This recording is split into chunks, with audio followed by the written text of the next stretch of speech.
নিউটনের গতির দ্বিতীয় সূত্র নিয়ে আমরা এখন দেখব, যেটা এতটাই বেশি ইম্পর্ট্যান্ট যে আমরা পদার্থবিজ্ঞানের প্রায় প্রত্যেকটা ম্যাথ এই সূত্রটা ইউজ করে থাকি মেকানিক্সে বা বলবিদ্যাতে। তো তাই যদি হয়ে থাকে তাহলে চলো আমরা একটা ছোট্ট এক্সাম্পল দেখে নিই। খেয়াল করে দেখো, এখানে একটা গাড়ি চুপচাপ একটা জায়গায় দাঁড়িয়েছিল এবং কিছুক্ষণ পর গাড়িটা চলা শুরু করেছে। তার মানে ধরো এটা হচ্ছে এ বিন্দু, যেখানে একটা গাড়ি বসেছিল প্রথমে, তারপর গাড়িটা চলতে চলতে একটা সময় পর বি বিন্দুতে এসে অবস্থান করেছে এবং গাড়িটাকে কিভাবে আমরা চালিয়েছি, একটা নির্দিষ্ট বল প্রয়োগ করে চালিয়েছি।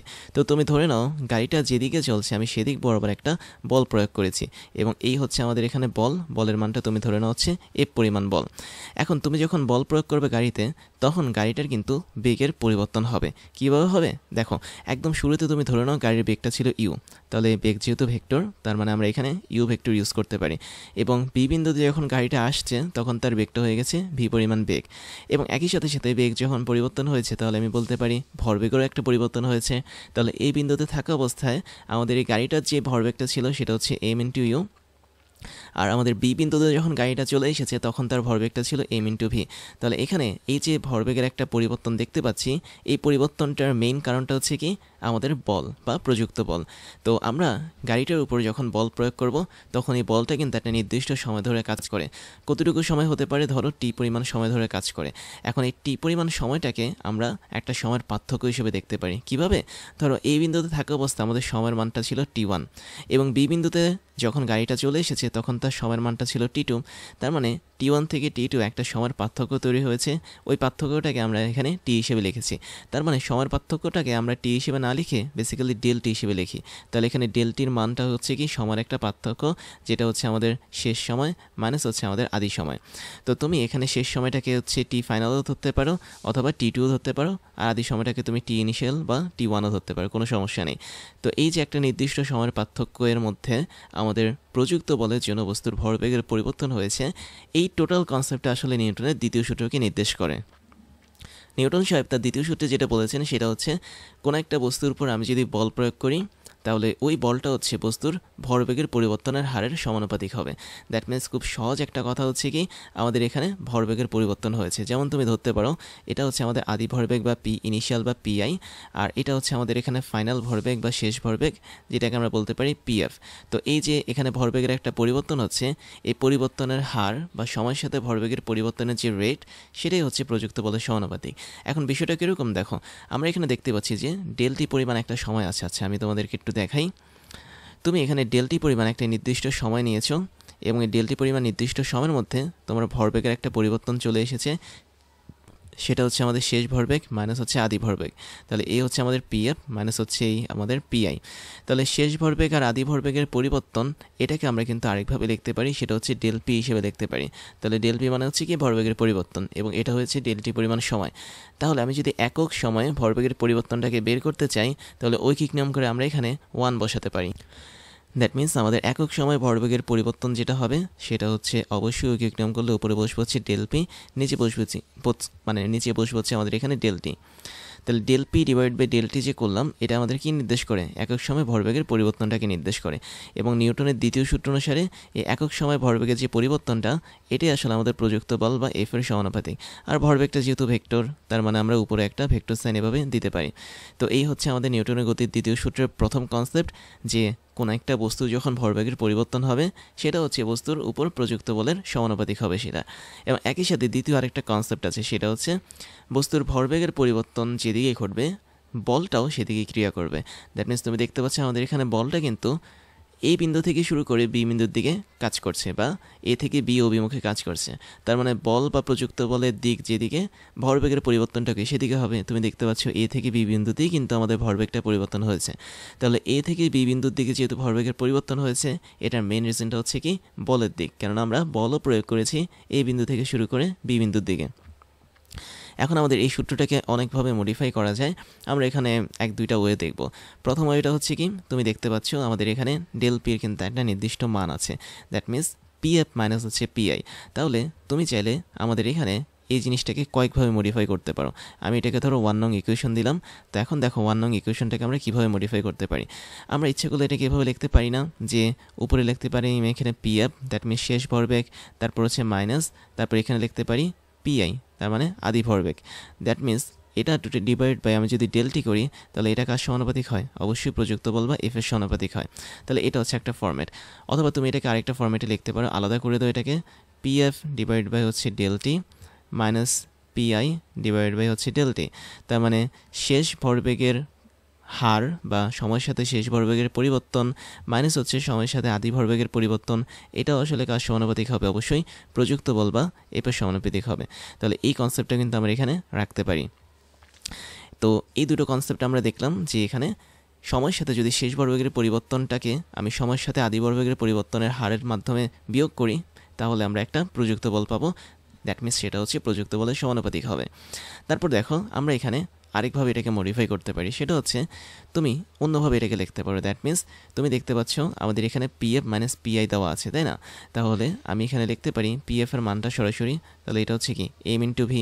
তার মানে এম ইন্টু ভি হচ্ছে আমাদের পিএফ এর মান মাইনাস পিআই এর যে মানটা এম ইন্টু ইউ হিসেবে এটা কাজ করবে, এবং এই টোটালটাকে আমি ভাগ করতে পারি সময়ের পার্থক্য দ্বারা, দ্যাট মিনস ডেলটি দ্বারা।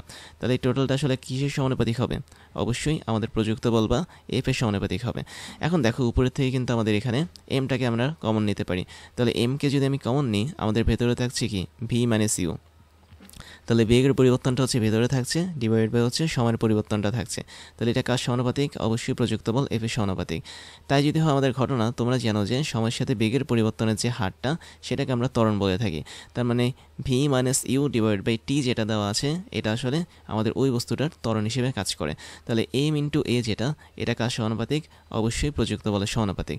তো এখান থেকে আমি দেখতে পাচ্ছি যে কোনো একটা বস্তুর জন্য কিন্তু এম এর মানটা সবসময় কনস্ট্যান্ট থাকে, দ্যাট মিনস বস্তুর ভর কিন্তু সবসময় ধ্রুবক থাকে। তাহলে আমরা এখানে সরাসরি লিখতে পারি কোনো একটা বস্তুর উপর যখন যে বল কাজ করবে সেই বলটার জন্য বস্তুর উপর একটা ত্বরণ কাজ করবে, এবং এই ত্বরণটা হচ্ছে বস্তুর উপর কাজ করা বলের সমানুপাতিক। এখন এই লাইনটা এতটাই ইম্পর্টেন্ট যে তুমি এখান থেকে কি দেখতে পাচ্ছ আমাদের এই বস্তুর উপর অবশ্যই একটা ত্বরণ কাজ করে। তাহলে আমি একটু লিখে দিলাম আমাদের এই বস্তুর উপর সরাসরি এ থেকে শুরু করে বি এর দিকে একটা ত্বরণ কাজ করছে।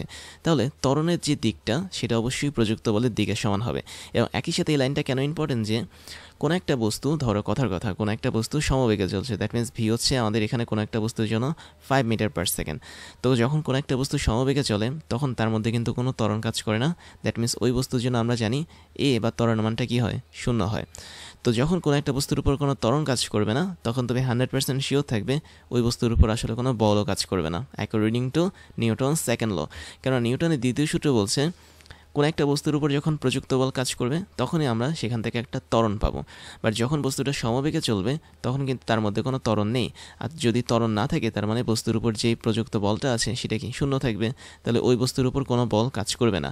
আর যদি বল কাজ করেও সেটা আসলে সাম্য বল হিসেবে কাজ করবে বা বলগুলো সাম্যাবস্থায় থাকবে। তাহলে এটা হচ্ছে মেইন কনসেপ্ট।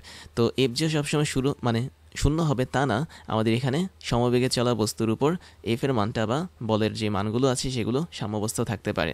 বাট যখন কোনো একটা বস্তুর উপর আমরা ত্বরণ দেখতে পাবো তখন অবশ্যই বুঝে নেব ওই বস্তুর উপর কোনো একটা প্রযুক্ত বল কাজ করছে। তাহলে নিউটনের দ্বিতীয় সূত্র আমাদেরকে এটাই বলে, যেখানেই বল সেখানেই ত্বরণ, এবং যেখানেই ত্বরণ পাবো সেখানে কি বল কাজ করবে। তো এই হচ্ছে আমাদের মোটামুটি সূত্র, এবং আমরা এই সূত্রটাকে মোটামুটি আরেকটু এক্সটেন্ড করি। সেটা হচ্ছে তুমি যদি দেখো এখানে এম ইন্টু এ সমানুপাতিক এফ, তার মানে এই সূত্রটাকে আরেকটা ছোট্টভাবে এক্সটেন্ড করা হয়। সেটা হচ্ছে আমাদের এখানে এম ইন্টু এ যেটা, এটা কি is equal two K into F হিসেবে লেখা হয়। তো আমি যদি মান দিয়ে লিখি তাহলে আমরা এখানে আর ভেক্টর সাইন দিব না। তাহলে M into A is equal to কি কে ইন্টু এফ, যেখানে কে হচ্ছে কি একটা সমানুপাতিক ধ্রুবক, এবং বেসিক্যালি আমাদের এখানে কে এর মানটাকে 1 ধরা হয়, যার জন্য আমাদের এখানে একটা সূত্র আসে M A is equal to কি এফ, তার মানে F is equal to M A, এই সূত্রটা চলে আসে। তো কে এর মানটা কেন 1 ধরা হয়? কারণ যখন আমাদের এখানে ত্বরণের মানটা হচ্ছে 1 মিটার পার সেকেন্ড স্কোয়ার হয়, ভরটা হচ্ছে আমাদের এখানে 1 কেজি যখন হয়, এবং বলটা যখন হয় 1 নিউটন, তখন হচ্ছে আমাদের বেসিক্যালি কে এর মানটা 1 চলে আসে। তো সেই ক্ষেত্রে আমাদের এখানে কে এর মানটাকে 1 ধরা হয় সবসময়। তো এটা হচ্ছে আমাদের একটা সাধারণ প্রমাণ, যেখান থেকে আমি দেখতে পাচ্ছি এই ফিজিক্যাল টু এম এ কাজ করে, এবং এটা কিন্তু নিউটনের দ্বিতীয় সূত্র অনুসারে এসেছে। তো শুধুমাত্র যে এভাবে আমরা প্রমাণ করতে পারি তা না, আমরা কিন্তু চাইলে ক্যালকুলাস পদ্ধতি ইউজ করেও কিন্তু নিউটনের দ্বিতীয় সূত্রের জন্য ফিজিক্যাল টু এম এ প্রমাণ করতে পারি। সেটা কীভাবে খেয়াল করে দেখো, আমাদের এখানে একটা ভরবেগের কথা আমি বলি, P is equal to M V, যেটা তুমি জানো ভরবেগের একটা সাধারণ সমীকরণ। এবং এক্ষেত্রে আমাদের যে ভি আছে সেটার মান কিন্তু আমরা একটু আগে দেখেছিলাম পরিবর্তন হয়। তার মানে এখানে ভি যেটা মানে বস্তুর বেগ যেটা, এটা আসলে ভ্যারি করে বা পরিবর্তন হয়, কিন্তু বস্তুর ভর কিন্তু কখনো আমাদের পরিবর্তন হয় না। তাই যদি হয় আমাদের এখানে কাহিনী, তাহলে আমরা একটা কাজ করতে পারি, নিউটনের দ্বিতীয় সূত্রটা এখানে অ্যাপ্লাই করতে পারি ক্যালকুলাস পদ্ধতিতে। সেটা হচ্ছে কি, আমরা দেখেছিলাম নিউটনের দ্বিতীয় সূত্র কী ছিল, বস্তুর ভরবেগের পরিবর্তনের হারটা হচ্ছে প্রযুক্ত বলের উপর সমানুপাতিক। তো ভরবেগের পরিবর্তনের হার মানে হচ্ছে কি, আমি যদি ক্যালকুলাস অনুসারে লিখি তাহলে সেটা হবে সময়ের সাথে ভরবেগের পরিবর্তনের হার, এবং যেটাকে লেখা হয় ডি ডিটি অফ পি অথবা D by D T of P. তাহলে এটা কার সমানুপাতিক, অবশ্যই প্রযুক্ত বল বা এফ এর সমানুপাতিক। এভাবে কিন্তু আমরা চাইলে এটাকে লিখতে পারি। এখন এখানে দেখো, আমরা তো দেখতে পাচ্ছি যে পি এর একটা নির্দিষ্ট মান থাকে, তাই না? পি যেহেতু ভরবেগ, তাহলে ভর গুণন বেগ দিয়ে আমাদের এখানে পি এর একটা নির্দিষ্ট মান থাকে। এটা কার সমানুপাতিক হয়, অবশ্যই প্রযুক্ত বলের সমানুপাতিক হয়। তাই যদি হয় আমাদের এখানে ঘটনা, তাহলে আমি এখানে দেখতে পাচ্ছি যে এখানে আমাদের একটা সুন্দর সূত্র কাজ করবে ক্যালকুলাসের জন্য। তো ক্যালকুলাসের একটা গুণের সূত্র তোমরা জানো, জিনিসটা হচ্ছে এরকম, যখন আমাদের দুটো বস্তু এভাবে গুণাকারে থাকে তখন প্রথম বস্তুটাকে আমরা, বস্তু মানে হচ্ছে প্রথম যে রাশিটা আছে বা প্রথম যে ধ্রুবকটা আছে বা বলা যায় প্রথম যেই ভ্যারিয়েবলটা আছে সেটাকে আমি প্রথমে রাখি, তারপরে আমরা দ্বিতীয়টাকে ডিফারেন্সিয়েশন করি, তারপরে দ্বিতীয়টাকে আমরা প্রথমে রাখি, তারপর হচ্ছে প্রথমটাকে ডিফারেন্সিয়েশন করি। তো এই যদি হয় আমাদের কাহিনী, তাহলে আমরা চাইলে এভাবে এটাকে লিখতে পারি, যেটা হচ্ছে ক্যালকুলাসের সূত্র অনুসারে বা ডিফারেন্সিয়েশনের সূত্র অনুসারে। তো এটা হচ্ছে আমাদের এখানে প্রযুক্ত বল। তো এখন দেখো, আমাদের এই দুটোর মধ্যে কিন্তু একটার মান শূন্য হয়ে যায় অ্যাকর্ডিং টু ক্লাসিক্যাল ফিজিক্স, কেননা নিউটনীয় সময়কার যে ফিজিক্সটা ছিল সেটাকে বলা হতো ক্লাসিক্যাল ফিজিক্স, এবং ক্লাসিক্যাল ফিজিক্স অনুসারে কোনো বস্তুর ভর কিন্তু সময়ের সাথে পরিবর্তন হতে পারে না। তার মানে আমি বলতে পারি ডি ডিটি অফ এম যেটা, এই অংশটুকু এখন টোটালি শূন্য হয়ে যাবে, কেননা এই ডি ডিটি অফ এমটা আসলে বোঝায় কি, সময়ের সাথে কোনো বস্তুর ভরের পরিবর্তনকে বোঝায়। তাই যদি আমাদের হয় তাহলে আমাদের এই টোটাল টার্মটা যদি শূন্য হয়ে যায়, আমাদের এখানে থাকবে M into D D T of V, এতটুকু অংশ থাকবে। তাহলে এটা কার সমানুপাতিক হবে, অবশ্যই প্রযুক্ত বলের সমানুপাতিক হবে। আবার তুমি কিন্তু এখানে একটা জিনিস জানো, সেটা হচ্ছে দেখো, আমি এটাকে যদি একটু সাজিয়ে লিখি পাশটাতে, তাহলে আমি এখানে লিখতে পারি সেটা হচ্ছে, তুমি চাইলে ভিটাকে কিন্তু উপরেও দিতে পারো, কোনো সমস্যা নেই, একই জিনিস কিন্তু। তাহলে তুমি এভাবে লিখতে পারো এটাকে M of D V D T সমানুপাতিক হচ্ছে এফ। এখন দেখো তো, ডিভি ডিটি মানে হচ্ছে কি, এটার মানে হচ্ছে সময়ের সাথে বেগের পরিবর্তন। আর তুমি জানো সময়ের সাথে বেগের পরিবর্তনের যে হারটা সেটাকে আমরা ত্বরণ বলে থাকি বা এ বলে থাকি। তাহলে আমাদের ফাইনাল লাইনটা হবে কি, এম ইন্টু এ সমানুপাতিক এফ। তো এখানে ডিভি ডিটি যেটা, এটা আসলে আমাদের ত্বরণ হিসেবে কাজ করে। তো দেখো তো আমাদের সেম সূত্রটা কিন্তু এখানেও চলে এসেছে। তাহলে তুমি চাইলে পরের লাইনে এটাকে এভাবে লিখতে পারো, কীভাবে লিখতে পারো এটাকে, এম ইন্টু এ যেটা, সেটা is equal two K into F হিসেবে কাজ করে, যেখানে কে হচ্ছে কি একটা সমানুপাতিক ধ্রুবক, এবং কে এর মানটা আসলে এখন 1 ধরা হয়, কেননা আমাদের বস্তুর ভর যদি 1 কেজি হয়, ত্বরণ যদি 1 মিটার পার সেকেন্ড স্কোয়ার হয়, এফ যদি 1 নিউটন হয়, তাহলে আমরা বলতে পারি M into A vector is equal to এখানে এফ হিসেবে কাজ করে। তো আমি এখানে সব জায়গায় ভেক্টর ইউজ করেছি কেন, কারণ সত্যিকার অর্থে আমাদের এখানে ত্বরণটা হচ্ছে একটা ভেক্টর আর বলটা হচ্ছে একটা ভেক্টর। তুমি এটাকে চাইলে মানের মাধ্যমে প্রকাশ করতে পারো, দ্যাট মিনস তোমরা যে ম্যাথ করার সময় এটাকে মানের মাধ্যমে প্রকাশ করতে পারবে। এম ইন্টু এ, এম হচ্ছে আমাদের বস্তুর ভরের মান, এ হচ্ছে ত্বরণের মান, আর এফটা হচ্ছে কি আমাদের এখানে বলের মান। এভাবেও তোমরা চাইলে প্রকাশ করতে পারো। কিন্তু বর্তমানে যে ফিজিক্সটা আছে, দ্যাট মিনস মডার্ন যে ফিজিক্স আছে, সে মডার্ন ফিজিক্স অনুসারে আমাদের এই জিনিসটার মান কখনোই শূন্য ধরা হয় না। দ্যাট মিনস মডার্ন ফিজিক্স অনুসারে আমরা বলতে পারি বস্তুর ভরেরও পরিবর্তন ঘটতে পারে। তো বিশেষ ক্ষেত্রে বস্তুর ভরের পরিবর্তন ঘটে যখন বস্তুটা গতিশীল থাকে তখন। তার মানে গতিশীল অবস্থায় বস্তুর ভর কিন্তু স্থির অবস্থায় থাকা বস্তুর ভরের সমান হয় না। তো এটা নিয়ে আমরা একটা সময় আলোচনা করব, সমস্যা নেই। তো ওই অনুসারে আমি বলতে পারি এটা যেহেতু জিরোর সমান হবে না, তার মানে মডার্ন ফিজিক্স অনুসারে আমাদের যে নিউটনের দ্বিতীয় সূত্র, সেই দ্বিতীয় সূত্রটা আসলে এই টোটাল লাইন বরাবর কাজ করে। তার মানে আমি যদি এই লাইনটাকে একটু এক্সটেন্ড করি, তাহলে আমি এভাবে লিখতে পারি এম ইন্টু ডিভি ডিটি, এটা প্রথম অংশে আমি লিখব, প্লাস দিব ভি ইন্টু ডিএম ডিটি, যেখানে ডিএম বাই ডিটি এটার অবশ্যই একটা মান থাকবে, এটা সমানুপাতিক হচ্ছে আমাদের এফ, অথবা সরাসরি বলতে পারো এটা সমান সমান এফ যদি আমাদের এখানে সমানুপাতিক ধ্রুবক কে এর মানটা 1 হয়। তাহলে এতটুকু অংশ যে আমি লিখেছি, এটাই হচ্ছে আমাদের নিউটনের দ্বিতীয় সূত্রের মেইন প্রকাশটা according to modern physics. That means বর্তমানে যে ফিজিক্স নিয়ে কাজ করা হয় ওই ফিজিক্স অনুসারে আমরা এটাকে লিখতে পারি। অথবা তুমি যদি মান দিয়ে লেখো তাও পারবে, এম ইন্টু ডিভি ডিটি এখানে প্রথমে লিখতে পারো, plus V into D M D T, এটাও তুমি পরবর্তীতে লিখতে পারো। তো সরাসরি যদি তুমি মান নিয়ে কাজ করো তাহলে এফের মানটাও কি মান হিসেবে চলে আসবে, এখানে আর ভেক্টরটা কাজ করবে না। তাহলে আমরা নিউটনের দ্বিতীয় সূত্র যেটা জানবো সেটা অবশ্যই এই লাইনটা থেকে জানবো, এবং এটা হচ্ছে মডার্ন ফিজিক্স হিসেবে কাজ করবে। আর আমরা ম্যাথ করার সময় যেটা করব সেটা হচ্ছে ক্লাসিক্যাল ফিজিক্স ইউজ করব। দ্যাট মিনস ম্যাথ করার সময় আমরা এই সূত্রটা ইউজ করব। তো এখন এই মডার্ন ফিজিক্সে আমরা কেন এই সূত্রটা ইউজ করি সেটার জন্য একটা এক্সাম্পল তোমাদেরকে বলি, সেটা হচ্ছে রকেটের এক্সাম্পল। রকেটের ক্ষেত্রে যেটা হয়, যখন আমরা রকেটটাকে ছাড়ি, দ্যাট মিনস পৃথিবী থেকে যখন রকেটটাকে আমরা অনেক উপরে উঠাই, তখন কিন্তু রকেটের বেগটা আস্তে আস্তে বাড়তে থাকে।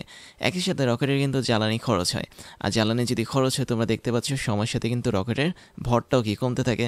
তাহলে যেহেতু সময়ের সাথে রকেটের ভর কমতে থাকে, তার মানে এই পার্টের অবশ্যই একটা ভ্যালু বা মান থাকবে।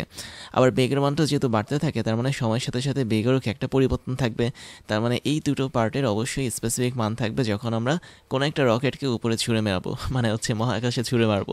তো সেক্ষেত্রে আমি বলতে পারি রকেটের যেহেতু সময়ের সাথে সাথে ভরের পরিবর্তন হয়, তাহলে রকেটের জন্য কিন্তু আমাদের এখানে F = m এ এই সূত্রটা কাজ করবে না। রকেটের জন্য যে সূত্রটা কাজ করবে সেটা হচ্ছে সরাসরি আমাদের এই সূত্রটা কাজ করবে। দ্যাট মিনস যেখানে ভরেরও পরিবর্তন হচ্ছে, আবার বেগেরও পরিবর্তন হচ্ছে। আর আরেকটা মজার বিষয় হচ্ছে কি, যখন কোনো একটা বস্তুর বেগ বেড়ে যায় তখন তার ম্যাস বা ভর সেটাও কিন্তু বেড়ে যায়।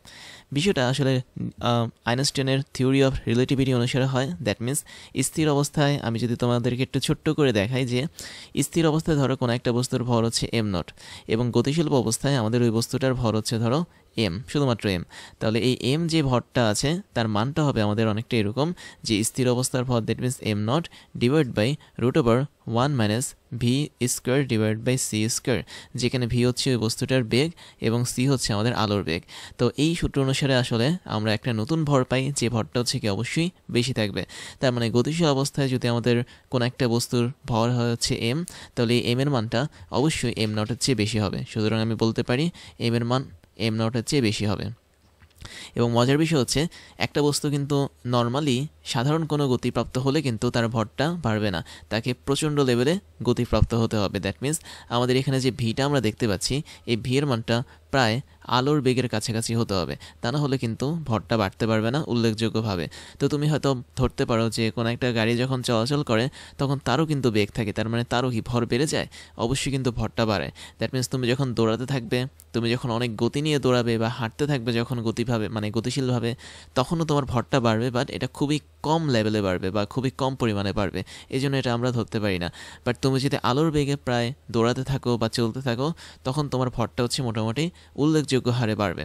তো সেক্ষেত্রে আমরা এই সূত্রটা ইউজ করতে পারি, কেননা দেখতে পাচ্ছি আমাদের এখানে গতিশীল অবস্থায় ভর হচ্ছে পরিবর্তিত হয়েছে, আর স্থির অবস্থায় আমাদের ভরটা স্থির আছে। দ্যাট মিনস m0 হচ্ছে স্থির অবস্থায় ভর। তো যেহেতু ভরের মানটা অ্যাকর্ডিং টু মডার্ন ফিজিক্স পরিবর্তন হচ্ছে, তার মানে অবশ্যই আমাদের এখানে dm/dt এটার একটা ভ্যালু থাকবে। সেই জন্য আমরা যেটা করি সেটা হচ্ছে রকেটের ক্ষেত্রে যদি নিউটনের দ্বিতীয় সূত্র অ্যাপ্লাই করি তাহলে এটা ইউজ করতে হবে। এছাড়া আমরা যদি আমাদের বর্তমান যুগে নিউটনের দ্বিতীয় সূত্র অ্যাপ্লাই করতে চাই, তাহলে আমাদের অবশ্যই এই লাইনটা ইউজ করতে হবে, যেটা আমি এখন স্টার দিয়ে রেখেছি। এবার আমি নিউটনের দ্বিতীয় সূত্রের কতগুলো ইম্পর্টেন্ট পয়েন্টস নিয়ে কথা বলবো। বিষয়টা এরকম যে তুমি দেখতে পাচ্ছ এখানে একটা বস্তু বসে আছে এবং বস্তুর উপর মোটামুটি 3-4টা বল কাজ করছে। তো একটা বল এখানে মিসিং, সেটা হচ্ছে ওজন বল।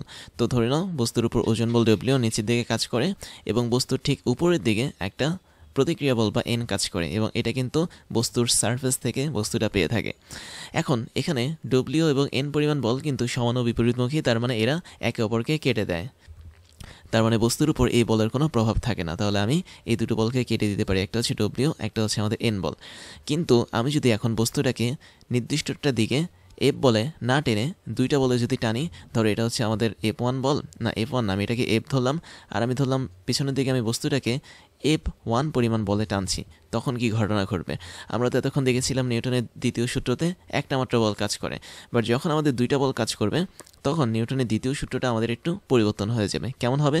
তখন আমাদের এখানে এফ নেট বা লব্ধি বল কাজ করবে, এবং এই লব্ধি বলটা হচ্ছে কি এই দুটো বলের লব্ধি, বা বলা যায় এই দুটো বলের যোগফল।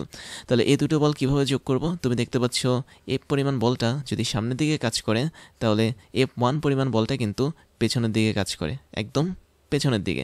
সেজন্য আমরা করতে পারি কি, আমরা এফ যে বলটা আছে ওটাকে আমি পজিটিভ ধরলাম, এবং F1 যেটা আছে সেটাকে আমরা নেগেটিভ ধরে জাস্ট যোগ করে দিলাম। তাহলে আলটিমেটলি আমরা এখানে কি পাচ্ছি? আমরা এখানে পাচ্ছি প্রথম বল মাইনাস হচ্ছে দ্বিতীয় বল, তাহলে এই দুটো বলের যে ভেক্টরের বিয়োগফলটা পাচ্ছি এটাই এখন এখানে নিট বল বা লব্ধি বল হিসেবে কাজ করবে। এবং মজার বিষয় হচ্ছে এই নিট বল বা লব্ধি বল যেটা, এটাই আসলে আমাদের বস্তুটার ত্বরণ এবং ভরের গুণফল হিসেবে কাজ করে নিউটনের দ্বিতীয় সূত্র অনুসারে। তুমি ধরে নাও আমাদের এখানে এফ বলের মানটা হচ্ছে বেশি, F1 বলটা হচ্ছে আমাদের কম। দ্যাট মিনস তুমি ধরে নাও এফ হচ্ছে আমাদের F1 চেয়ে বেশি, তাহলে এফের মান যদি, আচ্ছা আমি একটু লিখি, এফের মান যদি আমাদের F1 চেয়ে বেশি হয় তাহলে বস্তুটা অবশ্যই কোন দিক বরাবর চলবে, যেদিকে আমাদের এখানে এফ কাজ করছে সেদিক বরাবর চলবে। তার মানে বস্তুটা সত্যিকার অর্থে এদিক বরাবর চলবে। তাহলে এদিক বরাবর যদি চলে কী পরিমাণ বল নিয়ে চলবে? অবশ্যই নিট বল নিয়ে চলবে, দ্যাট মিনস লব্ধি বল নিয়ে চলবে সে। তো এই লব্ধি বল নিয়ে যেদিকে চলবে অবশ্যই ত্বরণটাও সেদিকে কাজ করবে। তোমাদের মনে রাখতে হবে কোনো একটা বস্তুর উপর যখন দুই বা ততোধিক বল কাজ করে তখন তাদের লব্ধি বল যেদিকে কাজ করবে, মানে বস্তুটাকে যেদিকে ধাক্কা দিবে, ত্বরণও কিন্তু সেদিকেই কাজ করবে। এবং সেদিকে যেহেতু ত্বরণ কাজ করছে আমরা এই ত্বরণের সাথে তখন ভরটাকে গুণ করতে পারি, যেটাকে তোমরা এভাবে লিখতে পারো এম ইন্টু এ, যেখানে বস্তুর ভরটা হচ্ছে কি আমাদের এম পরিমাণ ভর। তাহলে এই হচ্ছে আমাদের মেইন পয়েন্ট, যেখানে আমাদের বস্তুর উপর যদি দুটো বা তার চেয়ে বেশি যদি বল কাজ করে প্রত্যেকটা বলের লব্ধি হবে কি আমাদের নিট বল, এবং সেটার মানে হচ্ছে কি আমাদের এম ইন্টু এ।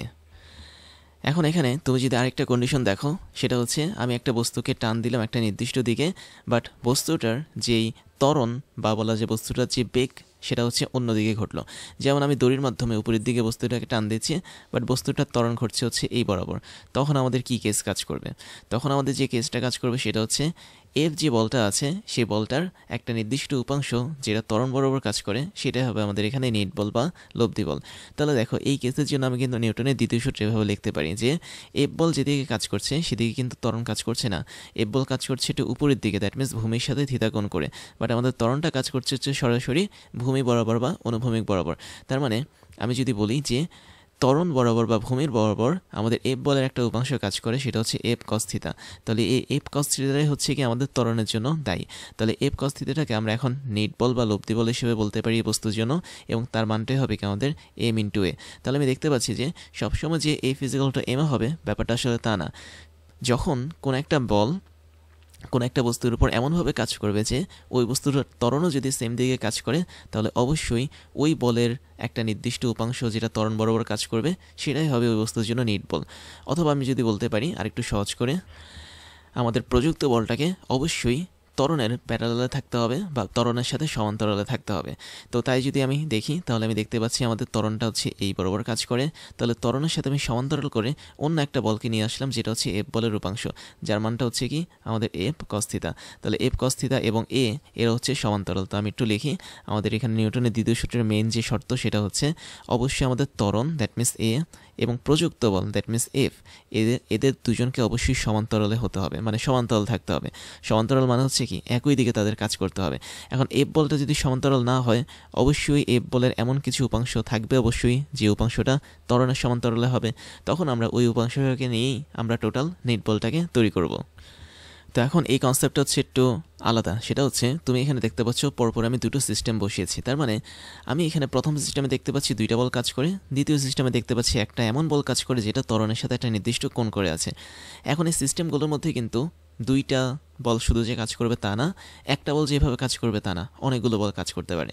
তাহলে প্রত্যেকটা বলকে আমি যদি নেওয়ার পর আমি যদি দেখি যে বস্তুটা যে কোনো একটা দিকে যাচ্ছে, তার মানে ওই বলগুলোর লব্ধি অবশ্যই বস্তুটাকে ওই দিকে যাওয়ার জন্য ফোর্স দিবে। তার মানে ওই বলগুলো লব্ধি হবে কি আমাদের নিট বল বা লব্ধি বল।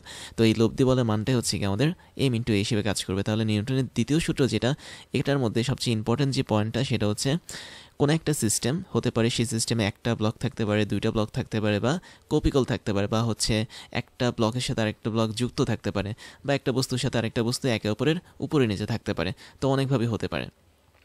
অথবা বলতে পারি কোনো একটা বস্তু কোনো একটা দূরের সাথেও যুক্ত থাকতে পারে, যেগুলো আমরা আস্তে আস্তে দেখব। তাহলে যে কোনো একটা সিস্টেমের কথাই যদি বলি না কেন, ওর মধ্যে আমাদের অসংখ্য বস্তু থাকতে পারে এবং প্রত্যেকটা বস্তুর উপরও কিন্তু অসংখ্য বল কাজ করতে পারে।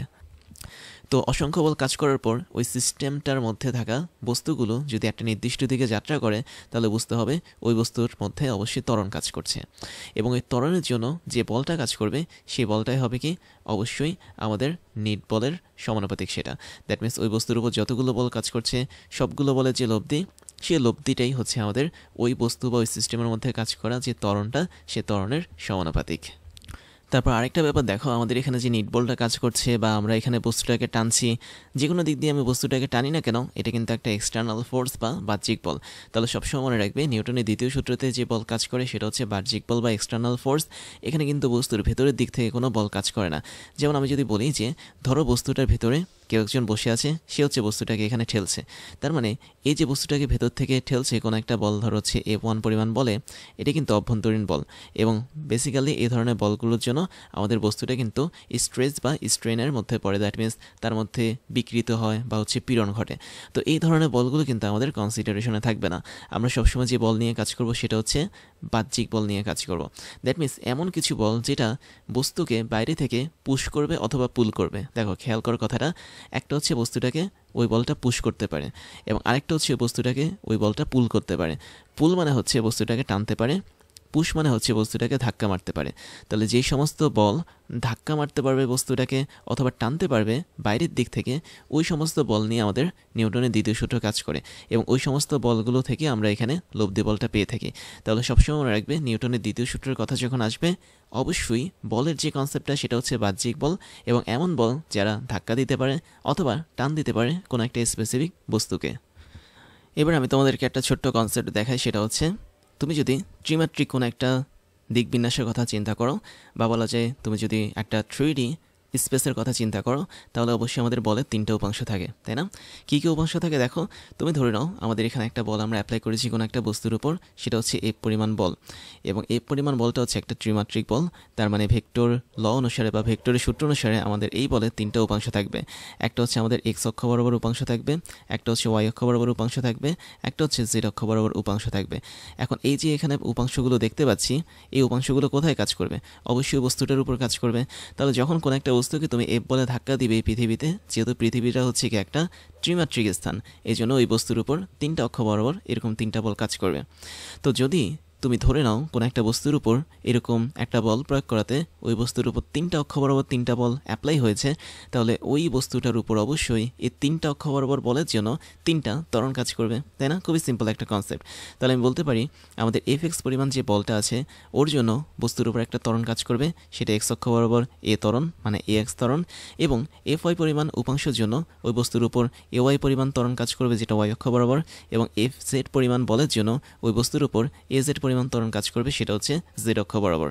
তাহলে আমি যদি কথার কথা ধরে নিই, এটা হচ্ছে আমাদের সেই বস্তুটা এবং আমি এই বস্তুটাকে একটা নির্দিষ্ট বল এফে ঠেলছি। তার মানে এফ বলটা যদি হয় আমাদের এখানে 3D বল বা ত্রিমাত্রিক বল, তার মানে অবশ্যই এই 3D বা ত্রিমাত্রিক বলের তিনটা অক্ষ বরাবর তিনটে উপাংশ থাকবে, এফ এক্স, এফ ওয়াই এবং এফ জেড, এবং তার জন্য আমাদের এই বস্তুটা একটা নির্দিষ্ট ত্বরণ অনুভব করছে, যেটা হচ্ছে সামনের দিক বরাবর। তার মানে এই ত্বরণটা হচ্ছে কি 3D ত্বরণ এবং এই ত্বরণেরও তিনটা উপাংশ থাকবে, এক্স অক্ষ বরাবর এ এক্স, ওয়াই অক্ষ বরাবর এ ওয়াই এবং জেড অক্ষ বরাবর এ জেড ত্বরণ। এখন যেহেতু আমাদের তিনটা অক্ষ বরাবর ত্বরণ কাজ করছে, তার মানে আমাদের এই তিনটা অক্ষ বরাবরই আমাদের বস্তুটার ভরবেগের পরিবর্তন হবে।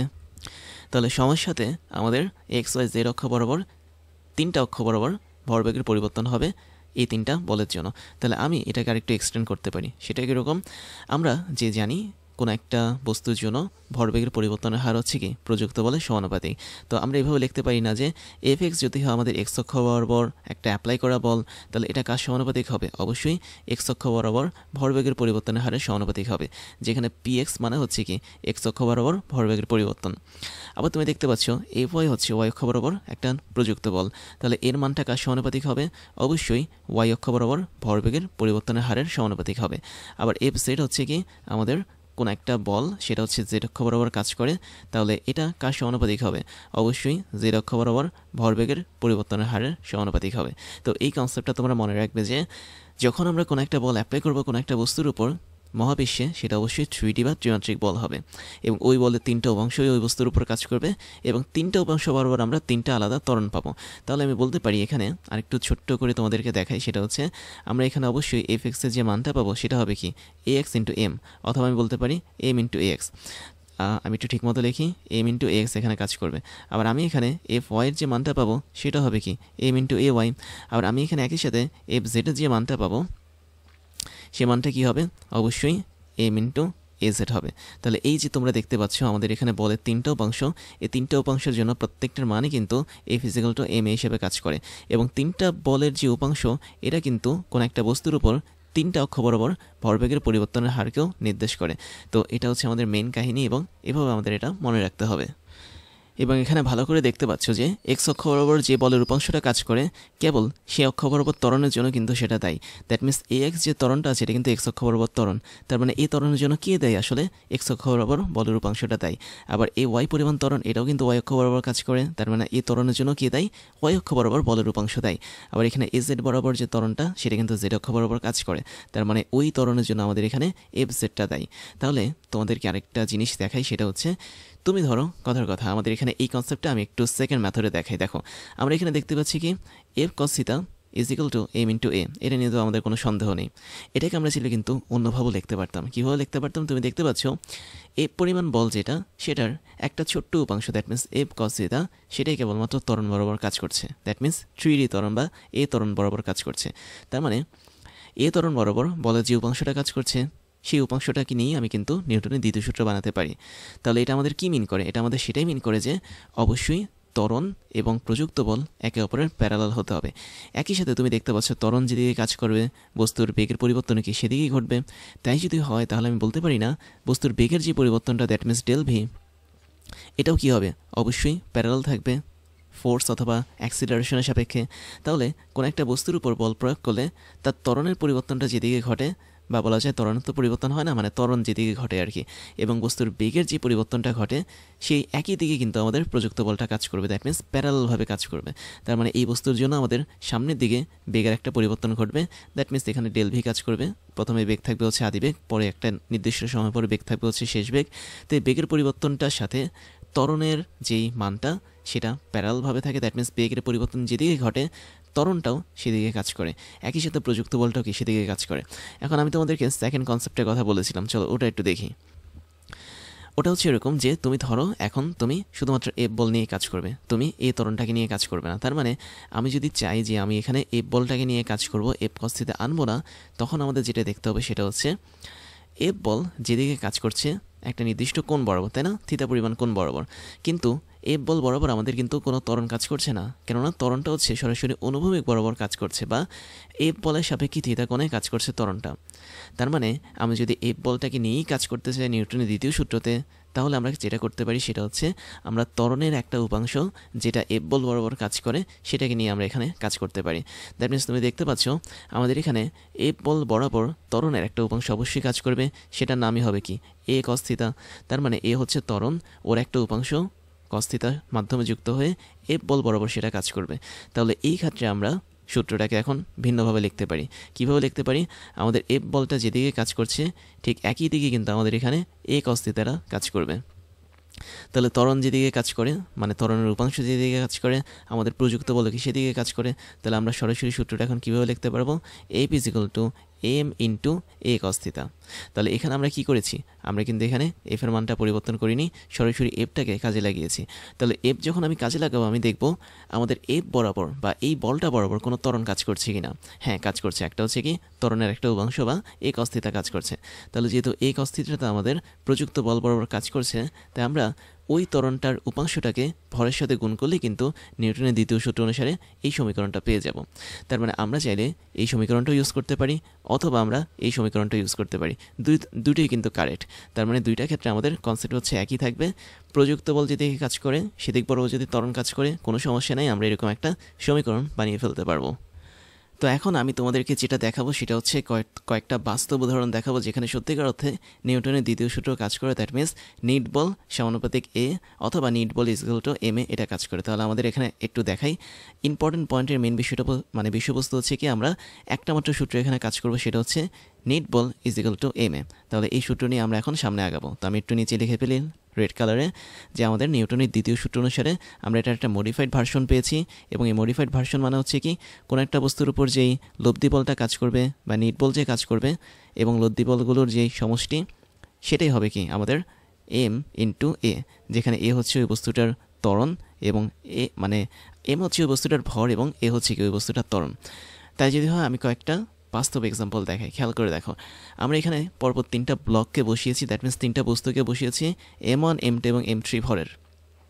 তো যখন আমি এফ বল দিয়ে এদেরকে ঠেলবো বা বলা যায় পুশ করব যখন, তখন কিন্তু প্রত্যেকটা বস্তু নড়া শুরু করবে এবং আমরা যেদিকে বল প্রয়োগ করেছি সেদিক বরাবর কিন্তু একটা ত্বরণ কাজ করবে এ। তাহলে দেখো তো এই পরিমাণ ত্বরণ কোথায় কাজ করবে? M1 বস্তুর উপরে কাজ করবে, M2 বস্তুর উপর কাজ করবে এবং M3 বস্তুর উপর কাজ করবে। তাহলে তিনটা বস্তুর উপর যেহেতু এই পরিমাণ ত্বরণ কাজ করবে, তখন অবশ্যই বলতে পারি আমাদের এখানে F = m এ কাজ করছে। একই সাথে তুমি দেখতে পাচ্ছ যখন আমরা বস্তুগুলোকে F বল দিয়ে ধাক্কা দিব, তখন M1 M2 বস্তুর মাঝখানে একটা এরকম জায়গা থাকে যেটাকে বলা হয় বাউন্ডারি। আবার M2 M3 বস্তুর মাঝখানে কিন্তু এরকম একটা জায়গা থাকে যেটাকে বলা হয় বাউন্ডারি। এই বাউন্ডারি বরাবর আমাদের কিছু নর্মাল ফোর্স বা প্রতিক্রিয়া বল পরস্পর বিপরীত দিকে কাজ করবে।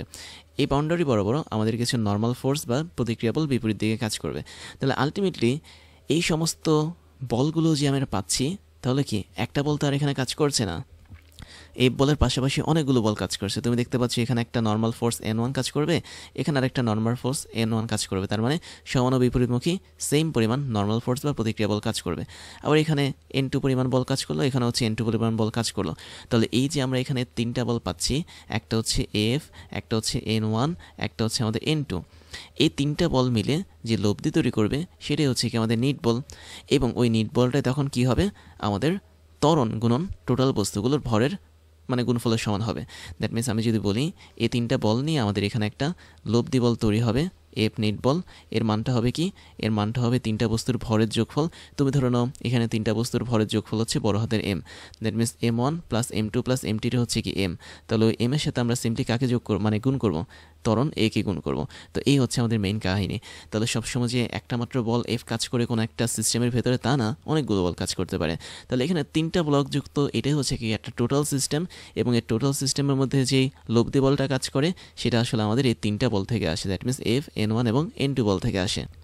তো কীভাবে আসে সেটা আমরা বিস্তারিত পরবর্তী ক্লাসগুলোতে জানবো, বাট এখানে এতটুকু জেনে রাখো যে আমাদের এখানে লব্ধি বলটাই হচ্ছে কি এখানে এফ নিট হিসেবে কাজ করে, যার মানটা হচ্ছে কি M × A। তারপর আমি তোমাদেরকে আরেকটা সিস্টেম দেখে খেয়াল করে দেখো, আমরা এখন এই ব্লকগুলোকে আলাদা করে দড়ির মাধ্যমে যুক্ত করেছি। যখন আমি দড়ির মাধ্যমে যুক্ত করলাম তখন দেখতে পাচ্ছ আমাদের এখানে টান বল কাজ করে। টান বলের একটা সুন্দর বৈশিষ্ট্য হচ্ছে কি সে কোনো একটা বস্তু থেকে দূরবর্তী অবস্থানে কাজ করে। যেমন আমি দেখতে পাচ্ছি M1 বস্তু বরাবর সে এদিকে কাজ করবে, M2 বস্তু থেকে সে এদিকে কাজ করবে, আবার T2 পরিমাণ বল এই তীর অনুসারে কাজ করবে, এবং T3 পরিমাণ বলটা আমাদের হাতের দিকে বরাবর কাজ করবে। তাহলে আমরা এখানে একটা জিনিস বলি যে আমরা এখানে T3 পরিমাণ বল দিয়ে কিন্তু বস্তুটাকে সামনের দিকে টান দিয়েছিলাম, তাই না? তাহলে বস্তুটাকে যেহেতু সামনের দিকে টান দিয়েছে, তার মানে এখানে একই সাথে T3 পরিমাণ বল কাজ করে, T2 পরিমাণ বল কাজ করে এবং T1 পরিমাণ বল কাজ করে। তাহলে আমি লিখতে পারি T3 হচ্ছে আমাদের হাত দিয়ে টানা বল, T2 হচ্ছে আমাদের এখানে একটা টান বল যেটা M2 এবং M3 এর মাঝখানে কাজ করে, আর T1 হচ্ছে আমাদের আরেকটা দড়ির টানা বল, মানে এটাকে টেনশন ফোর্স বলতে পারো বা দড়ির টান বল বলতে পারো। এটা আবার হচ্ছে কোথায় কাজ করে? T1 বলটা M1 এবং M2 বস্তুর মাঝখানে কাজ করে। এই তিনটা বল নিয়ে আমরা এখানে অবশ্যই একটা নিট বল পাবো, বা বলা যায় একটা লব্ধি বল পাবো। কিভাবে পাবো সেটা আমরা পরবর্তী ক্লাসগুলোতে দেখব, বাট এখানে এটা জেনে রাখো আমরা এখানে একটা নিট বল হিসাব করতে পারবো। এই নিট বলের যে মানটা হবে সেটা হচ্ছে কি, যেহেতু আমাদের বস্তুটা আমরা সামনে টানছি, তার মানে আমাদের এখানে একটা ত্বরণ কাজ করবে এ। তাহলে ত্বরণ যেদিকে কাজ করে নিট বল কি সেদিকে কাজ করে, তাহলে এই নিট বলের মানটা হবে ত্বরণ এ ইন্টু তিনটা বস্তুর ভরের যোগফল। দ্যাট মিনস টোটাল ভর, এটাকে আমি এম ধরলাম। তাহলে এম হচ্ছে কি আমাদের এখানে তিনটা বস্তুর ভরের যোগফল। তুমি এটাকে লিখতে পারো M1 প্লাস হচ্ছে M2 প্লাস হচ্ছে M3, মানে যতগুলো বস্তু থাকবে প্রত্যেকটা বস্তুর ভরের যোগফলে কি হচ্ছে এখানে বড় হাতের M। তাহলে এটাও আমাদের কাজ করছে কি অনুসারে? অবশ্যই নিউটনের গতির দ্বিতীয় সূত্র অনুসারে। তাই আমরা দেখতে পাচ্ছি অবশ্যই কোনো একটা সিস্টেমের মধ্যে কেবলমাত্র একটা বলই কাজ করে তা না, অনেকগুলো ইন্টারনাল বল কাজ করতে পারে। দ্যাট মিনস দড়ির বল, টান বল বা বলা যায় প্রতিক্রিয়া বল। তারপর দেখো আমি তোমাদেরকে আরেকটা জিনিস দেখাই, একটা কপিকল দেখতে পাচ্ছ। কপিকল মানে হচ্ছে একটা নির্দিষ্ট চাকা যার দুই প্রান্তে দুইটা দড়ি বাঁধা আছে। তো এখানে একটা বস্তু দেখতে পাচ্ছ M1 ভরের বস্তু, ওটাকে আমি টান দিচ্ছি নিচের দিকে। তো যখন আমি বস্তুটাকে টান দিব অবশ্যই বস্তুটা কি গতিশীল হবে। তাহলে আমি দেখতে পাচ্ছি বস্তুর উপর এখন এখানে T পরিমাণ বল কাজ করছে, আর এখানে আমি T পরিমাণ বল দিয়ে তাকে টানছি। তাই যদি হয়ে থাকে তাহলে এখানে শুধুমাত্র T পরিমাণ বলই কাজ করে, এবং একই সাথে এই বলটা আমাদের কী হিসেবে কাজ করবে? একটা নিট বল হিসেবে কাজ করবে। এবং T পরিমাণ বল যেদিকে কাজ করে বস্তুটা যেহেতু সেদিকে যাচ্ছে, তার মানে বস্তুর এই বরাবর একটা ত্বরণ কাজ করবে, সেটা হচ্ছে এ। তাহলে এখান থেকে আমি লিখতে পারি এ নিট বলের মানটা কী হবে? বস্তুর ভর গুণন হচ্ছে ত্বরণ এ। তাহলে দেখতে পাচ্ছ আমাদের এখানে কিন্তু টোটাল সিস্টেমের মধ্যে কেবলমাত্র একটা বল কাজ করে, সেটা হচ্ছে টেনশন ফোর্স বা দড়ির টান টি, এবং সেটাই কিন্তু এখানে আমাদের নিট বল হিসেবে কাজ করছে। সেজন্য আমরা এখানে নিউটনের গতির দ্বিতীয় সূত্রটা অ্যাপ্লাই করতে পারি। তাহলে যে বস্তুটা আমাদের এই ত্বরণে চলাচল করবে বা যতগুলো বস্তু আমাদের এই ত্বরণে চলাচল করবে প্রত্যেকটা বস্তুগুলোকে আমরা কাজে লাগিয়ে এম ইন্টু এ বানাবো। তারপর একটা এক্সাম্পল দেখো, এখানে একটা হেলানো তলের উপর সুন্দর করে একটা ব্লক বা বস্তু বসে আছে এবং এই ব্লক বা বস্তুর ভর হচ্ছে কি এম। তো আমরা এগুলো আসলে বিস্তারিত জানবো, জাস্ট এটুকু বলি যে এই হেলানো তলের উপর যখন কোনো একটা বস্তুকে আমি এভাবে বসাবো সে এই বরাবর যাওয়া শুরু করবে। কেন? কারণ ওজন বলের একটা উপাংশ থাকে এই বরাবর টানবে। তুমি দেখতে পাচ্ছ ওজন হচ্ছে ডব্লিউ নিচের দিকে কাজ করে, তার মানে এখানে একটা কোণ কাজ করে সেটা হচ্ছে থিটা পরিমাণ কোণ। তার মানে আমি বলতে পারি এই বরাবর আমাদের এখানে ওজন বলের একটা উপাংশ কাজ করবে সেটা হচ্ছে ডব্লিউ। আচ্ছা আমি একটু ঠিক করে দিই, আসলে থিতাটা আসলে এখানে কাজ করে না, থিতা কাজ করে এখানে। তার মানে এই বরাবর যে ওজন বলের উপাংশ কাজ করবে সেটা হচ্ছে ডব্লিউ সাইন থিতা। জাস্ট এতটুকু জেনে রাখো, আমরা বিস্তারিত অন্য ক্লাসগুলোতে এগুলো জানবো। তো ডব্লিউ সাইন থিতা হচ্ছে কি আমাদের এখানে এমন একটা বল যেটা বস্তুটাকে নিচে নিয়ে যাচ্ছে টেনে। আর পেছনের দিকে কথার কথা ধরে নাও তুমি একটা বল প্রয়োগ করেছো সেটা হচ্ছে F1 পরিমাণ বল, অথবা ধরে নাও তুমি F পরিমাণ বল প্রয়োগ করেছো যাতে বস্তুটা নিচে না নেমে যায়। বাট স্টিল যদি বস্তুটা নিচের দিকে যাওয়া শুরু করে তখন আমি বলতে পারি কি আমাদের এফ বলের মানটা হচ্ছে কম, ডব্লিউ সাইন থিটার মানটা হচ্ছে বেশি। তাহলে এখানে দেখো তো আমরা একটা লব্ধি পাচ্ছি না, কেননা তুমি দেখতে পাচ্ছ উপরের দিকে নর্মাল ফোর্স কাজ করে আর নিচের দিকে ধরো এই বরাবর হচ্ছে আমাদের ডব্লিউ কস থিটা কাজ করে। তাহলে ডব্লিউ কস থিটা এবং নর্মাল বল বা বলা যায় প্রতিক্রিয়া বল এরা একে অপরকে কেটে দিবে। তো ডব্লিউ কস থিটা এখানে নিচে কাজ করবে ওজনের একটা উপাংশ, উপরে কাজ করবে হচ্ছে আমাদের প্রতিক্রিয়া বল।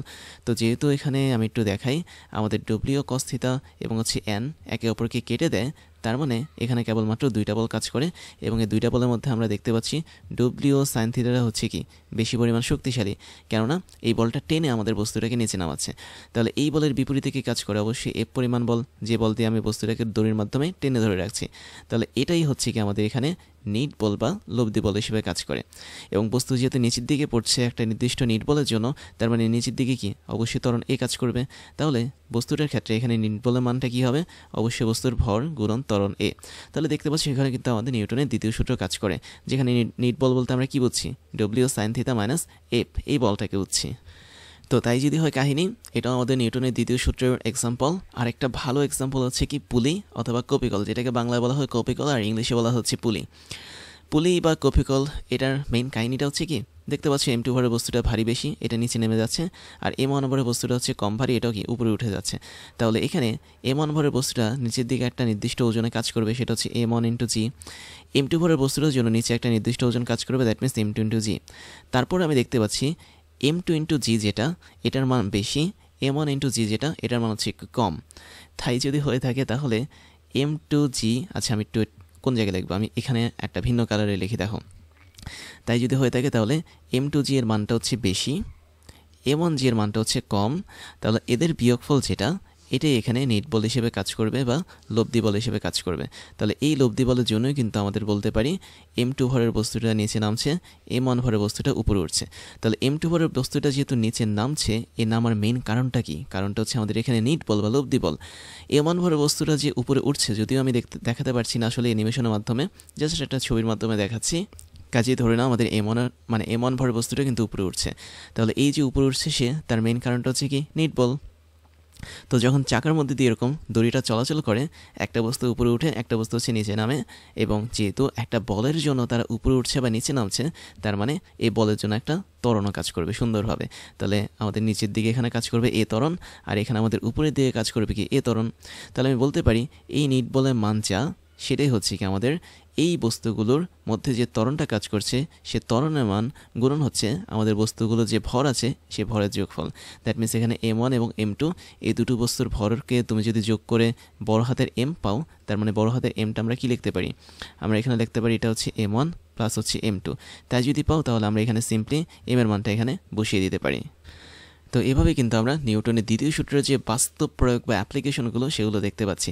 আর আমি একটা জিনিস বলি, সেটা হচ্ছে এখানে আমি যতগুলো কেস দেখিয়েছি, মোটামুটি 5টা কেস দেখিয়েছি, প্রত্যেকটা কেসের জন্য আমি তোমাদেরকে আলাদা আলাদা ক্লাস করাবো এবং সবগুলোতে তোমরা দেখতে পাবে যে সেম জিনিসগুলো তোমাদের জন্য রিপিট হচ্ছে। আবার এখানে আমি একটা ছোট্ট জিনিস বলতে ভুলে গিয়েছি, সেটা হচ্ছে নিট বল বা লব্ধি বল যেটাই বলি না কেন, এটাকে একটা সুন্দর সাইনের মাধ্যমে প্রকাশ করা হয়, সেটা হচ্ছে সামেশন অফ এফ। তাহলে মনে রাখো, কোথাও যদি তোমরা দেখো সামেশন অফ এফ, এর মানে হচ্ছে ওই সিস্টেম বা ওই বস্তুর মধ্যে যতগুলো বল কাজ করে তাদের লব্ধিটাই হচ্ছে কি আমাদের এখানে সামেশন অফ এফ। তাহলে সামেশন অফ এফ এটা মানে যা আমাদের নিট বল বা লব্ধি বল মানে কি একই জিনিস। এরপরে যেটা থাকছে সেটা হচ্ছে নিউটনের দ্বিতীয় সূত্র থেকে আমরা কীভাবে প্রথম সূত্রটাকে প্রতিপাদন করতে পারি সেটা। তাহলে দেখো আমি তোমাদেরকে দেখাই যে নিউটনের দ্বিতীয় সূত্র তো আমরা অলরেডি জানি, তাই না? প্রথম সূত্র কী ছিল? প্রথম সূত্র ছিল হচ্ছে কোনো একটা বস্তুর উপর যদি লব্ধি বল বা নিট বলটা শূন্য হয় তাহলে স্থির বস্তু সবসময় স্থির থাকবে এবং একটা সুষম বেগে বা সমবেগে গতিশীল বস্তু সরলরেখা বরাবর সমবেগে চলতে থাকবে। তাই তো ছিল, তাই না? তো আমরা এখন দেখো দ্বিতীয় সূত্র থেকে একটা জিনিস বলতে পারি। দ্বিতীয় সূত্র থেকে আমরা পাচ্ছি একটা সুন্দর সূত্র, সেটা হচ্ছে কোনো একটা বস্তুর উপর যখন অনেকগুলো বল কাজ করে বা একটা বল কাজ করে, যাই করুক না কেন, সেটাকে আমরা নিট বল দিয়ে প্রকাশ করতে পারি বা লব্ধি বল দিয়ে প্রকাশ করতে পারি। তাহলে কোনো একটা বস্তুর উপর প্রয়োগ করে লব্ধি বলটা হচ্ছে কি ওই বস্তুর ভর গুণন ওই বস্তুর ত্বরণ। তো এখন আমরা ধরে নিলাম কোনো একটা বস্তুর উপর নিট বলটা শূন্য হয়ে গেল। আচ্ছা দেখো, এটাকে কিন্তু চাইলে তোমরা এভাবেও লিখতে পারো, কোনো সমস্যা নেই, আমি একটু আগে দেখিয়েছি। তোমরা চাইলে এখানে সামেশন অফ এফ দিয়েও লিখতে পারো নিট বলটাকে, একদমই সমস্যা নেই, এবং বিভিন্ন বইতে তোমরা এভাবেই মানে লেখাটা দেখতে পাবে। তাই যদি হয়, এটা কিন্তু আমাদের ছিল দ্বিতীয় সূত্র, এবং আমরা প্রথম সূত্র থেকে যেটা জানি সেটা হচ্ছে কি যদি কোনো একটা বস্তুর উপর নিট বল শূন্য হয় তখন আমাদের কি ঘটনা ঘটবে সেটা। তাহলে চলো আমরা এখন প্রথম সূত্র অনুসারে নিট বলটা শূন্য বানিয়ে ফেলি। দ্যাট মিনস নিট বল মানে হচ্ছে লব্ধি বল, এই টোটালটাকে আমরা এখন শূন্য বানালাম অ্যাকর্ডিং টু ফার্স্ট ল। তাহলে বাহ্যিক বল যদি ক্রিয়া না করে অথবা নিট বল যদি শূন্য থাকে, দোনোটার ক্ষেত্রে আমরা সামেশন অফ এফটাকে শূন্য বানাতে পারি। তাহলে এটা যদি শূন্য হয় তাহলে আমরা বলতে পারি বস্তুর উপর কি বাইরে থেকে কোনো বল প্রয়োগ হয়নি, অথবা বস্তু থেকে বাইরের উপর বল প্রয়োগ হয়েছে ঠিকই, বাট সেটা সাম্যাবস্থায় ছিল। তাহলে এখানে summation of F is equal two zero, এর আসলে দুইটা মানে আছে। তো একটা মানে হচ্ছে কি, আমি একটু মুখে বলি তারপর দেখাচ্ছি। তো সামেশন অফ জিরো এর একটা মানে হচ্ছে আমি বাইরে থেকে কোনো একটা বস্তুর উপর কোনো বল প্রয়োগ করিনি, এবং আরেকটা মানে হচ্ছে আমি বাইরে থেকে বস্তুর উপর এমনভাবে বল প্রয়োগ করেছি যাতে তাদের লব্ধি বলের মানটা শূন্য হয়েছে বা বলের সাম্যাবস্থা বা ইকুইলিব্রিয়াম তৈরি হয়েছে। তাই যদি হয় তাহলে আমাদের এটা কী হবে, এম ইন্টু এ হবে। তো এখন তুমি দেখতে পাচ্ছ এখানে আমাদের এই যে এখানে এটা আছে, এটা আসলে কি, এ হচ্ছে আমাদের ত্বরণ। ত্বরণটাকে আমরা কি বলতে পারি, বেগের পরিবর্তন হারকে ত্বরণ বলি, তাই না? তাহলে আমি এখানে লিখতে পারি বস্তুর মধ্যে যে বেগের পরিবর্তনটা হচ্ছে সময় সাপেক্ষে, সেই বেগের পরিবর্তনের হারটাই কি আমাদের ত্বরণ। That means dv divide by dt, এটা হচ্ছে আমাদের ত্বরণ হিসেবে কাজ করে। এখন আমি যদি এমটাকে অপরপাশে আনি তাহলে জিরো দ্বারা আমাদের এমটা যদি ভাগ করি, এক পাশে আমাদের হয়ে যাবে কি শূন্য, আরেক পাশে কি থাকবে শুধুমাত্র ডিভি ডিভাইড বাই ডিটি থাকবে। তাহলে এটা হচ্ছে কি বস্তুর সময়ের সাথে বেগের পরিবর্তনের হারটা কি শূন্য। এখন সময়ের সাথে যদি বেগের পরিবর্তনের হার শূন্য হয় তাহলে দেখো তো আমরা চাইলে ডিটি মানে ডিটি যেটা আছে সেটাকে আমি জিরোর সাথে গুণ করতে পারি। তাহলে আমি এখানে পাচ্ছি জিরো ইজ ইকুয়াল টু শুধুমাত্র ডিভি। তাহলে বেগের পরিবর্তনটা শূন্য, বাট এখানে হার কথাটা থাকবে না যেহেতু ডিটির মানটা শূন্য হয়ে গেছে। এখন তুমি এখানে একটু ক্যালকুলাস ইউজ করতে পারো। তুমি যেটা করতে পারো, উভয় পক্ষকে তুমি সমাকলন করতে পারো। সমাকলন মানে হচ্ছে ইন্টিগ্রেশন করতে পারো। তুমি যদি উভয় পক্ষকে ইন্টিগ্রেশন করো, আমি একটু ঠিক মতো দিই, ধরো এটাও আমি ইন্টিগ্রেশন করলাম, এটা আমি ইন্টিগ্রেশন করলাম। তো ইন্টিগ্রেশনটা তুমি কিভাবে করতে পারো, তুমি ইন্টিগ্রেশন করতে পারো নির্দিষ্ট সীমার মাধ্যমে, কারণ আমরা জানি ইন্টিগ্রেশন করা হয় একটা নির্দিষ্ট সীমা নিয়ে। ধরো আমাদের আদি বেগ ছিল হচ্ছে ইউ, শেষ বেগ ছিল হচ্ছে ভি, এই সীমার মধ্যে আমি এখন ইন্টিগ্রেশন করব। তাই যদি হয় তাহলে চলো আমরা একটু পরের লাইনটা দেখি। আমরা এখানে দেখতে পাচ্ছি শূন্যকে যখন ইন্টিগ্রেশন করা হয় তখন সেখানে একটা ধ্রুবক বা কনস্ট্যান্ট চলে আসে, এটা কিন্তু তোমরা মোটামুটি সবাই জানো। তাহলে শূন্যকে যখন তুমি মানে ইন্টিগ্রেশন করবে তখন সেখানে একটা কনস্ট্যান্ট বা ধ্রুবক আসবে। ধ্রুবকটা হচ্ছে কি একটা সি আসবে আর কি, দ্যাট মিনস এটার একটা নির্দিষ্ট মান থাকবে। তাহলে এই বেগের যদি একটা মান থাকে, দ্যাট মিনস আমাদের এখানে দেখতে পাচ্ছি যে কনস্ট্যান্ট সি হচ্ছে একটা মান থাকছে। তাহলে এটা ইজ ইকুয়াল টু কী হবে, অবশ্যই তুমি যদি ইন্টিগ্রেশন করো ভিটাকে বা বেগটাকে, তাহলে অবশ্যই দুইটা সীমা থাকবে, একটা হচ্ছে ইউ, একটা হচ্ছে ভি, যেখানে ইউ হচ্ছে আদিবেগ, ভি হচ্ছে কি শেষ বেগ। তো এখানে আমি একটা ভেক্টর সাইন দিয়ে দিলাম যেহেতু বেগ হচ্ছে কি আমাদের ভেক্টর হিসেবে কাজ করে। তো এটা কিন্তু আমাদের সমাকলনের নিয়ম বা ইন্টিগ্রেশন নিয়ম, যেখানে দুইটা সীমা এভাবে কাজ করে। তো দেখো তো এখানে কি হচ্ছে, আমরা কনস্ট্যান্ট একটা মান পাচ্ছি সি, যার মান হচ্ছে 1 2 3 4 অথবা 0, যা খুশি হতে পারে, কোনো সমস্যা নেই। আর এই পাশে আমরা যেটা পাচ্ছি সেটা হচ্ছে প্রথমে বসবে হচ্ছে ঊর্ধ্বসীমা, তারপর বসবে হচ্ছে আমাদের এখানে নিম্নসীমা। তার মানে ভি থেকে আমরা যদি ইউকে বাদ দিই আমি সবসময় একটা কনস্ট্যান্ট ভ্যালু পাবো। এর মানে কি, এর মানে হচ্ছে আমাদের এখানে বেগের যে পরিবর্তনটা দেখতে পাচ্ছি, এই বেগের পরিবর্তনটা অবশ্যই একটা কনস্ট্যান্ট ভ্যালুকে নির্দেশ করে। তাই যদি হয় তাহলে চলো আমি কথার কথা ধরে নাও এই কনস্ট্যান্টের মান হচ্ছে শূন্য, কথার কথা ধরে নাও শূন্য মানে হচ্ছে কি, শূন্য মানে হচ্ছে আমি এখানে লিখতে পারি শূন্য is equal to v minus u. তাহলে এর মানে হলো আমাদের এখানে ভি এর মানটা যা, ইউ এর মানটা কি তা। তাহলে বলতে পারছি যে যখন আমরা বাহ্যিক কোনো বল প্রয়োগ করব না, দ্যাট মিনস যখন আমাদের নিট বলটা শূন্য হবে, তখন এখানে পসিবিলিটি থাকে যে আমাদের শেষ বেগ এবং আদি বেগ কি সমান হওয়ার, অথবা এটাও পসিবিলিটি থাকে আমাদের শেষ বেগ এবং আদি বেগের মাঝে একটা নির্দিষ্ট পার্থক্য থাকার। কিন্তু এই পার্থক্যটাকে অবশ্যই শূন্য হতে হবে, কেননা শূন্য ছাড়া এখানে কোনো কিছু পসিবল না। তার মানে তোমরা মনে রাখবে আমাদের এখানে বিভিন্ন বইগুলোতে কিন্তু এই রেঞ্জটা দেওয়া হয় না, দ্যাট মিনস ইউ থেকে শুরু করে ভি এর রেঞ্জটা দেওয়া হয় না। এর মেইন কারণটা হচ্ছে কি, কারণ তুমি যখন ইউ থেকে শুরু করে ভি এর একটা রেঞ্জ দিবে, তখন দেখতে পাবে আমাদের এখানে ভি মাইনাস ইউ এর মানটা হচ্ছে ধ্রুবক চলে আসছে, এবং অবশ্যই আমরা এই ক্ষেত্রে ধ্রুবকের যে মানটা নিব সেটা জিরো ব্যতীত আর কোনো মান নিব না। তার মানে শূন্য যদি আমি নিই, তাহলে দেখতে পাচ্ছি আমাদের এখানে আদি বেগের মান এবং শেষ বেগের মান কি সমান থাকছে। তাহলে এটা কি মিন করে? এটাই মিন করে যে আমি যদি বাহ্যিক বলের মানটা শূন্য করে ফেলি, অথবা কোনো একটা বস্তুর উপর যদি লব্ধি বলটাকে শূন্য করে ফেলি, তাহলে ওই বস্তুটার আদি বেগ এবং শেষ বেগ সেম থাকবে।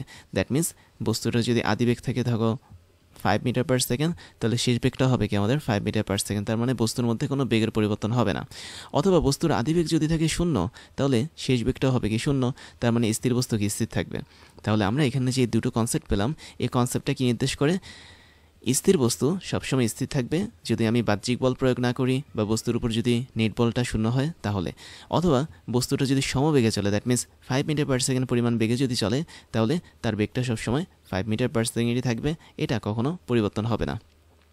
এবং তোমাদের বিভিন্ন বইতে যেটা করা হয় সেটা হচ্ছে এই রেঞ্জগুলোকে দেওয়া হয় না। আর আমি যদি ধরো আমাদের এখানে এই রেঞ্জগুলো না দিই, ধরো কথার কথা এটাকে হচ্ছে আমরা 1 নং সমীকরণ দিয়ে আমি রেঞ্জটা দিলাম না, দ্যাট মিনস আমাদের আদি বেগ এবং শেষ বেগটাকে দেখালাম না, তখন দেখো তো কী হবে, আমাদের তখন 1 নং ইকুয়েশন থেকে আমরা যেটা পাবো সেটা হচ্ছে সামথিং এরকম পাবো, ডিভি, যেটাকে আমি ব্যবকলন না সমাকলন করেছি, করার পর আমরা এখানে শূন্য পেয়েছি, তাই না?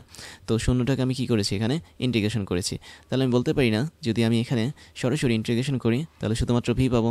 ভি হচ্ছে কি কোনো একটা বস্তুর বেগ, এবং বেগটা কি পাবো, এখানে একটা কনস্ট্যান্ট বা সি পাবো। তাহলে কনস্ট্যান্ট বা সি আসলে কি নির্দেশ করে? যে কোনো একটা মানকে নির্দেশ করে। তাহলে তখন আমি বলতে পারি যে আমাদের ওই বেগের মানটা অবশ্যই ধ্রুবক থাকবে, আর ধ্রুবক থাকে মানে কি, যার মানটা কখনো পরিবর্তন হবে না। দ্যাট মিনস তুমি ধরতে পারো আমাদের এখানে যে বেগের মানটা এটা হচ্ছে কথার কথা 5 মিটার পার সেকেন্ড থাকছে, অথবা কথার কথা 0 মিটার পার সেকেন্ড থাকছে। তাহলে আমি দেখতে পাচ্ছি যে বাহ্যিক কোনো বল যদি প্রয়োগ না করি, বা কোনো একটা বস্তুর উপর যদি নিট বলটা শূন্য হয়, তাহলে কোনো একটা বস্তুর বেগ যেমন আছে তেমনই থাকবে। যদি বস্তু স্থির থাকে তাহলে বেগটা হবে কি 0 মিটার পার সেকেন্ড, আর যদি বেগ মানে বস্তুর উপর যদি বেগ থাকে তাহলে যেই বেগ আছে সেটাই কাজ করবে, এটা আর কখনো পরিবর্তন হবে না। তাহলে এখানে জিরোকে যখন আমরা ইন্টিগ্রেশন করব তখন অবশ্যই এরকম একটা ধ্রুবক পাবো, যেটাকে আমরা এখানে সি দিয়ে প্রকাশ করে থাকি।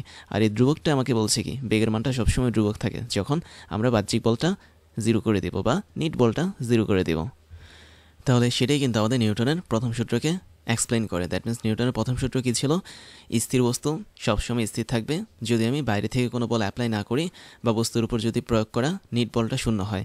আর আরেকটা ছিল কি, বস্তু যদি সমবেগে চলতে থাকে তাহলে সে বস্তুটা সারা জীবন সরলরেখা বরাবর সমবেগে চলবে যদি আমরা নেট বলটাকে শূন্য বানাই, অথবা বাইরে থেকে যদি কোনো বস্তুর উপর বল প্রয়োগ না করি। তো তোমাদের এতটুকু ছিল হচ্ছে কি নিউটনের দ্বিতীয় সূত্র থেকে প্রথম সূত্রের প্রতিপাদন, এবং এটা আমরা একটা ইকুয়েশনের মাধ্যমে তোমাদেরকে দেখিয়েছি। এবার ওয়েডিমির পক্ষ থেকে তোমাদের জন্য থাকছে দারুণ কিছু সারপ্রাইজ, যার প্রথমটা হচ্ছে ডিজিটাল লাইব্রেরি। আমাদের এই লাইব্রেরির লিঙ্ক তুমি পেয়ে যাবে এই ক্লাসের ডিসক্রিপশন বক্সে, যেখানে আমাদের প্রত্যেকটা ক্লাসের লিঙ্ক এবং নোটগুলো পেয়ে যাচ্ছ কেবলমাত্র এক ক্লিকে। তুমি তোমার পছন্দের মতো যে কোনো সাবজেক্টের ক্লাস করতে পারবে এই লাইব্রেরি থেকে, যে কোনো ক্লাসের নোট তুমি ডাউনলোড করতে পারবে দেশের অন্যতম এই বড় ডিজিটাল লাইব্রেরি থেকে। এরপর তোমাদের জন্য থাকছে আমাদের বেস্ট রিসোর্স থেকে তৈরি করা ক্লাসগুলো, যেখানে আমরা বিশ্বের টপ লেভেলের বইগুলো ফলো করে তোমাদের জন্য ক্লাসগুলো বানিয়ে থাকি। সেই সাথে আমাদের অনেকগুলো অফিসিয়াল বই আছে, যার মধ্যে হাজারো প্রবলেমগুলো নিয়ে আমরা তোমাদের জন্য ক্রাশ চ্যালেঞ্জগুলো বানাই, যেগুলো আমরা ধরে ধরে তোমাদেরকে সলভ করাই।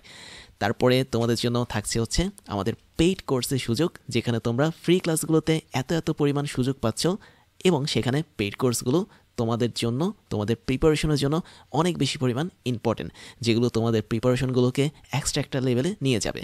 আমাদের পেইড কোর্সগুলো সম্পর্কে ডিটেলস জানার জন্য তোমরা আমাদের এই ক্লাসের ডিসক্রিপশন বক্সে যেতে পারো, সেখানে আমাদের অফিসিয়াল ওয়েবসাইটের লিঙ্ক পেয়ে যাবে, এবং সেখানে গিয়ে তোমরা জানতে পারবে আমরা বছরের কোন সময়টাতে কোন ধরনের কোর্সগুলো রানিং করাচ্ছি, এবং কোন ধরনের কোর্সগুলো আমরা পরবর্তীতে লঞ্চ করব। এরপরে তোমাদের জন্য থাকছে আমাদের স্টুডেন্ট কমিউনিটি, তোমরা সেখানে জয়েন করতে পারো। আমাদের অফিসিয়াল ফেসবুক পেজের লিঙ্ক হচ্ছে facebook.com/oedemy এবং তোমরা চাইলে আমাদের ফেসবুক গ্রুপেও জয়েন করতে পারো। গ্রুপের লিঙ্ক হচ্ছে facebook.com/groups/oedemy। তারপর তোমাদের জন্য থাকছে আমাদের ক্লাস এবং কোর্স নিয়ে সমস্ত আপডেট খবর জানার প্রসেস। তার জন্য তোমাকে জয়েন করতে হবে আমাদের টেলিগ্রাম চ্যানেলে এবং আমাদের টেলিগ্রাম চ্যানেলের লিঙ্ক হচ্ছে t.me/oedemy। এখানে জয়েন করলে তোমরা আমাদের প্রতিদিনের ক্লাসের খবরগুলো পেয়ে যাবে। কোন দিন কোন কোর্সটা আমরা লঞ্চ করছি, কোন কোর্সটা বর্তমানে রানিং আছে, কোন কোর্সটাতে তুমি ভর্তি হতে পারবে, সমস্ত ধরনের খবর তোমরা জেনে যাবে আমাদের এই টেলিগ্রাম চ্যানেল থেকে। তাহলে এখনই জয়েন করে ফেলো t.me/oedemy এখানে গিয়ে। এবার আমি তোমাদেরকে আমার পরিচয়টা জানাচ্ছি। আমি হচ্ছি ইমতিয়াজ, ওয়েডেমি সহ ক্রাশ ইঞ্জিনিয়ারিং এবং টকডেমির ফাউন্ডার হিসেবে কাজ করছি, যেখানে ওয়েডেমিতে আমি স্কুল এবং কলেজ লেভেলের স্টুডেন্টদেরকে পড়াই, ক্রাশ ইঞ্জিনিয়ারিংয়ে আমি ইঞ্জিনিয়ারিং লেভেলের স্টুডেন্টদেরকে পড়িয়ে থাকি এবং টকডেমিতে মেডিকেল সায়েন্সের স্টুডেন্টদেরকে পড়িয়ে থাকি। সেই সাথে আমি বিগত 10 বছর ধরে 5 লাখেরও বেশি স্টুডেন্টদেরকে অনলাইন এবং অফলাইনে পড়িয়েছি। আমার এডুকেশনাল ব্যাকগ্রাউন্ড হচ্ছে বিএসসি কমপ্লিট করেছি ইলেকট্রিক্যাল অ্যান্ড ইলেকট্রনিক ইঞ্জিনিয়ারিং নিয়ে, এমএসসি কমপ্লিট করেছি বায়োমেডিক্যাল ইঞ্জিনিয়ারিং নিয়ে এবং বর্তমানে একটা ইউনিভার্সিটিতে লেকচার হিসেবে কাজ করে যাচ্ছি।